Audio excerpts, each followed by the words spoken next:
कोयटा में जिला इंतजामिया ने रोटी की कीमत में 10 रुपए की कमी कर दी। 360 ग्राम वजनी पेड़े से बनने वाली रोटी के नर्ख अब 40 रुपए के बजाय 30 रुपए मुकर्रर किए गए।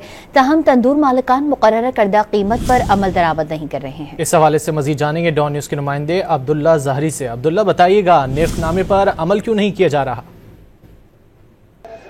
जी बिल्कुल, गंदम और आटे की कीमतों में नुमाया कमी के बाद जिला इंतजामिया ने रोटी की कीमत में भी कर दी है। इस हवाले से गुज़िश्ता रोज़ होने वाले इजलास में रोटी की जो 360 ग्राम पेड़े के वजन से बनने वाली रोटी की कीमत 40 रुपये से 30 रुपये मुकर्रर कर दी है। लेकिन इस हवाले से कोयटा शहर के तमाम तंदूर मालिकान की जानिब से वही पुराना निर्ख जारी रखा गया है। इस वक्त भी कोयटा शहर के बेशतर मकामात पर 40 रुपये जो 360 ग्राम पेड़ा है उसके वजन से बनने वाली रोटी की कीमत 40 रुपये फरोख्त की जा रही है। इस हवाले से तंदूर मालिकान का ये मौक़िफ़ है कि ये जो कीमतें कमी की गई, ये 300 से 400 रुपये तक फी बोरी में कमी की गई, जिसकी वजह से ये भी कहना गैर मुनासिब है कि ये कीमतें मुस्तहकम रहेगी, क्योंकि इससे कबल भी कीमतें इंतहाई बेताशा इजाफे के साथ रही, जिसकी वजह से उन्हें इंतहाई माली नुकसान का भी सामना करना पड़ा। ताम इस हवाले से जिला इंतजामिया की जानिब से अब तक कोई भी कार्रवाई अमल में नहीं लाई जा सकी है। जी बहुत शुक्रिया अब्दुल्ला जहरी इन तफसीलात के लिए। और एक नज़र फॉरेक्स रेट्स पर।